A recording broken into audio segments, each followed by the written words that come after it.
Yeah, so I was able to finally break down the wire respecting the original shit, so I can have maybe headlights. Well, this cat's my friend. I forgot what I had named it, but we kick it. That fool just be chilling. He hunts rats out here. Anyway, I was able to figure out the fucking switch to see if I can do it with one hand. That's accessory. Crank. If you crank, you can see here I have spark. I'm pretty much done, but basically the premise of it is that since I'm not running the 80s column, I'm not gonna run most of the circuits on this harness, so I just shave them all the fuck off. Just making sure I maintain crank and ignition spark, so there's power to ignition and then crank, and you can see there that flashing light means, because I have my fucking spark tester connected here, the flashing light means that I have spark.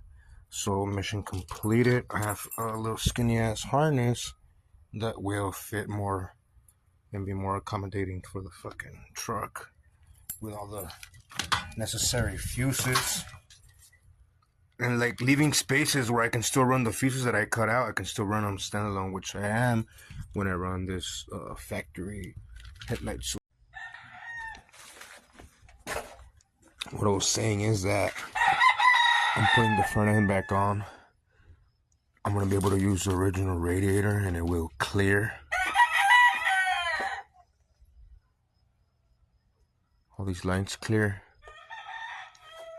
Steering's tight, everything's nice. I'll be damned if like anybody that doesn't know shit about this truck can be able to tell it's even not from there. You know what I'm saying? So it's sitting on a 77 Grand Prix Pontiac with a 400 disc brakes and everything. Step notch natural to the car. The frame was narrowed and shortened. Naturally shortened itself an inch, which is good because it was a little bit too long for the wheelbase. I don't know why I say we, because I'm doing this shit on my own trip, but I nailed the fucking wheelbase. Right. Center, beautiful. One thing that sucks about these fucking racing fuel cells is these NA fittings and shit because they're expensive. Yep.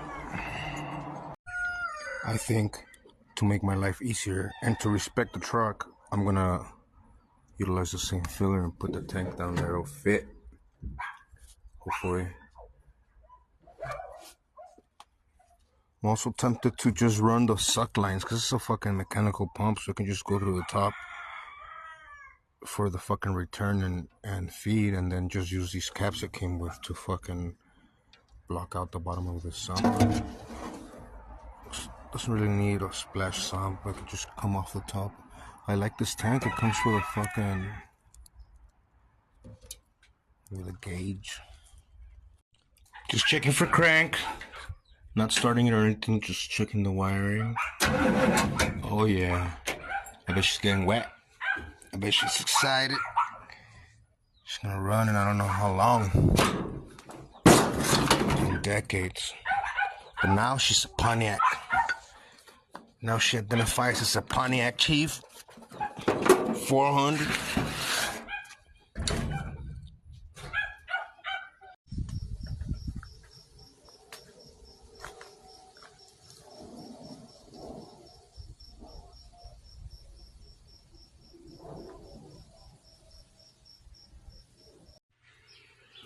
Yep. So I put the fucking this old school mechanical fan without a clutch. Hella clearance now. And then now I can run something to this godforsaken hose that faces the opposite direction and shit. So a fucking horde here of radiator hoses. Trying to figure out something classy that curves without me having to fuck with the thermostat housing. These goddamn wasps, motherfucker.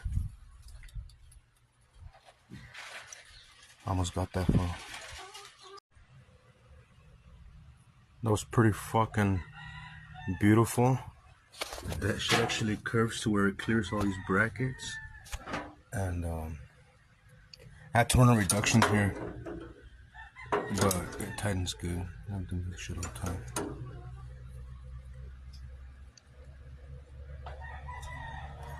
Should be golden.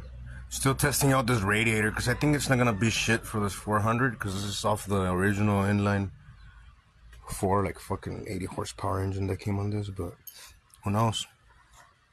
Radiator's a radiator. Good thing that we're able to keep the mechanical non-clutch fans, so it's always gonna be cooling since the get-go, so that's good for it.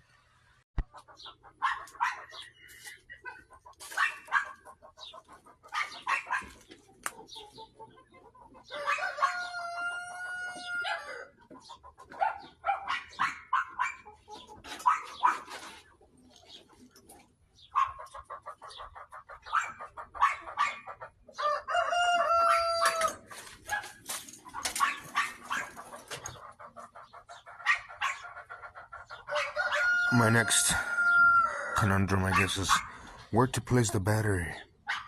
I really hate doing relocation to the rear battery shit. Just because it's a nuisance when you're trying to troubleshoot or do a breakdown or something in the future, you know? It's cool to have the fucking battery up here and shit. But there's not that much space here in this big. These trucks are very different in many ways than the regular, like, you know, the tri-power fucking Chevy GMC Ford from the era, because they have no under dashboard wiring. It's all foot space, and everything's in this little fucking crevice here, which looks kind of fucked up. I don't know if the original wires are there anymore, but I really want to tuck this shit in. Yeah. I'm thinking of using this heater box to hide all the wiring and shit, but I don't know if this wants to keep his heater and shit. Or whatever. And this goes like this. I don't think it had any other shit that's missing from it. I don't think it's gonna jive with the fucking how the brakes are there now and shit, so we might do that. Obviously, since we're doing the modern frame, I have already the fenders attached to a body where they're gonna go and shit. But we had everything floating here, hanging, because I gotta make mounts for this shit, right? So I'm gonna use these big ass fucking rail pieces. This is gonna go welded to a frame, and then I welded this tab here for it to bolt on, and then maybe one on the bottom. Still hot. And then it's gonna line up with these holes that are already there, and it's gonna be welded to the fucking frame. And then I'm also use this to fucking run up the battery box from there. Be killed two birds with one bone. I'll do the same on this side. But this shit's going out, gang, fucking. So this is pretty much mounted solid. I'm gonna make a battery tray, and then I'm moving here to the back. I had to remove this shit again, and then I had to get rid of this little bit of a notch here so it can sit level, and then I'm gonna fucking resheet the whole floor or whatever the fuck. This fuel cell had to be pretty much exact, and it fit pretty good. Because it's gonna come in through the top, and then I'm gonna have to put a hose fitting that goes into that hole, because I'm gonna run the original hull fill. But it actually fits in there.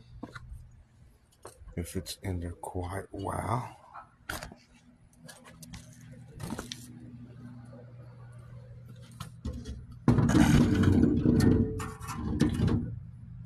Something like that. Then I'm gonna make some tabs to hold the fuel cell up, because If you see here that hole, it's gonna line up with that hole exactly almost. And then it has this rubber fitting that goes down there. And then I'm gonna have a reduction expansion thing with a rubber grommet that's a little bit thicker with an elbow that I have somewhere there. Which would work good because that one's a little bit fatter, but when you line it up, it wants to be like a couple inches off to the side offset, so I think I can make work with that one hose elbow I told you about.